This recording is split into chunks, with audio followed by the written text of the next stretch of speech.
नमस्कार मंडळी संतोष देशमुख यांचा 9 तारखेला खून झाला होता।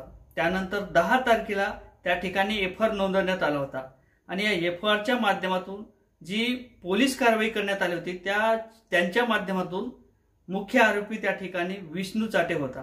परंतु एका रात्रीत एका दिवसातच जो मुख्य आरोपी होता तो कुठेतरी आता बाजूला करण्यात आलेला आहे आणि आता नवीन आकार तयार करण्यात आलेला आहे। याच्यावरती थोडक्यात नजर टाकणं आपल्याला महत्त्वाचं असणार आहे। कारण तर ज्या पद्धतीने संतोष देशमुख यांचा खून झालेला आहे, 55 दिवस पूर्ण झालेले, 56 दिवस पूर्ण झालेले, तरी सुद्धा तो आंधळे आहे तो सापडत नाही आणि कदाचित यामध्ये वाल्मिक कराड यांना वाचवण्याचा प्रयत्न निश्चितच केला जात आहे। याच्यावरती थोडक्यात नजर टाकण्याचा प्रयत्न करणार आहोत। त्यापूर्वी चॅनलवर नवीन असेल तर लगेच चॅनलला सबस्क्राइब करा, व्हिडिओ आवडला तर लगेच शेअर करा। तर ज्या पद्धतीने संतोष देशमुख यांचा खून झाला होता, हा 9 तारखेला खून झाला होता, जवळपास 3च्या दरम्यान हा खून झाला होता। जवळपास संतोष देशमुख याला 3 तास मारण्यात आलं होतं। त्या ठिकाणी क्रूर हत्या त्यांची करण्यात आली होती। सुरुवातीपासून आपल्याला ऐकणं सुद्धा महत्त्वाचं असणार आहे, त्याशिवाय आपल्याला माहिती संपूर्ण माहीत पडणार नाही। त्यानंतर जो मुख्य आरोपी होता विष्णू चाटे हे त्यावेळेस सांगण्यात आलं होतं आणि विष्णू चाटे यांच्या मोबाईलवरती जे कॉल गेलेले होते ते वाल्मिक कराड यांना गेले होते। खंडणीचं प्रकरण होतं। सुरुवातीला खंडणीच्या प्रकरणाच्या वादातून हा पराक्रम करण्यात आला होता, त्या ठिकाणी खून करण्यात आला होता। हे काही सर्व झालं, आपण हे पूर्ण व्हिडिओच्या माध्यमातून सर्व काही पाहिलेलं आहे। परंतु याच्यासाठी सांगणं महत्त्वाचं आहे, स्टेप बाय स्टेप आपल्याला माहीत पडलं पाहिजे। आणि ज्या पद्धतीने 30 ते 35 कॉल वाल्मिक कराड आणि विष्णू चाटेचे हे झाले होते, त्यावरती व्हिडिओ कॉल असतील, ऑडिओ कॉल असतील, CDR असतील, हे पूर्ण CIDच्या माध्यमातून, SITच्या माध्यमातून, त्या ठिकाणच्या स्थानिक पोलिसांच्या माध्यमातून सर्व काही दाखल करण्यात आलं होतं। त्यानंतर आता यामध्ये एक नवीन ट्विस्ट आलेलं आहे।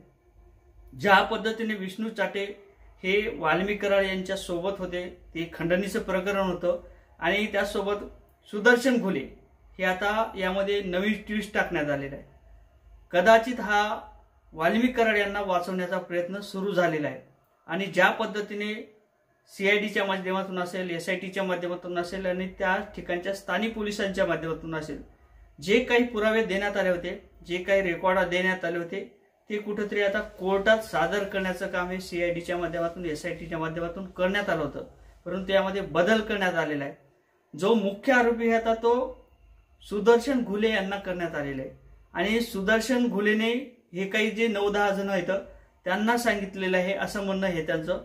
आणि विष्णू चाटे त्यानंतर हा मोठा आका झालेला आहे, लहान आका आता सध्या सुदर्शन घुले करण्यात आलेला आहे आणि सुदर्शन घुलेने ही पूर्णपणे प्लॅनिंग रचलेली आहे असं त्यांचं म्हणणं आहे। जे काही CDR असतील ते दाखल करण्यात आलेले आणि कोर्टाच्या आधारे ते तसं सांगण्यात आलेले आहे। आणि सुदर्शन घुले हा आता मुख्य आका, लहान आका आणि विष्णू चाटे हा मोठा आका करण्यात आलेला आहे। परंतु हे लक्षात येणं महत्त्वाचं असणार आहे, ज्या पद्धतीने हे खून झालेला आहे खंडणीच्या प्रकरणातून आणि खंडणीचं जे प्रकरण झालेलं होतं ते वाल्मिक कराड यांचे कॉल गेले होते, वाल्मिक कराडच्या सहकार्याने हे पूर्ण काही झालं होतं। परंतु कुठेतरी वाल्मिक कराड यांना वाचवण्याचा प्रयत्न सुरू झालेला आहे आणि वाल्मिक कराड हा लहान आका होता आणि मोठा जो आका होता तो धनंजय मुंडे होता।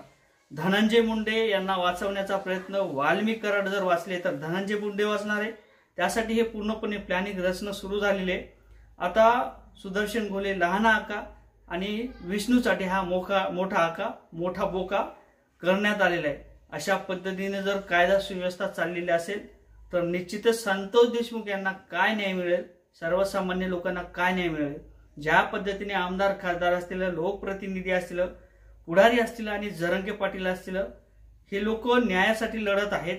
संतोष देशमुख याला न्याय मिळावा यासाठी जवळपास 55 दिवस पूर्ण झालेले हा लढा पूर्णपणे चालू होता। परंतु एवढं असताना सुद्धा सर्वसामान्य माणसाला कधी न्याय मिळेल, जर संतोष देशमुख या व्यक्तीला जर न्याय मिळत नाही, ते कशा पद्धतीने त्याची प्लॅनिंग रचतात, त्यांना विष्णू चाटे, वाल्मिक कराड यांना वाचवण्याचा प्रयत्न करत आहेत, याच्यावरती मला तरी शंका निर्माण झालेली आहे। असं सध्याचं दृश्य त्या ठिकाणी दिसत आहे। आता मित्रांनो, बंधूंनो, तुम्हाला काय वाटतं या संदर्भात नक्कीच कमेंटमध्ये सांगा। व्हिडिओ आवडला तर शेअर करा। जय शिवराय।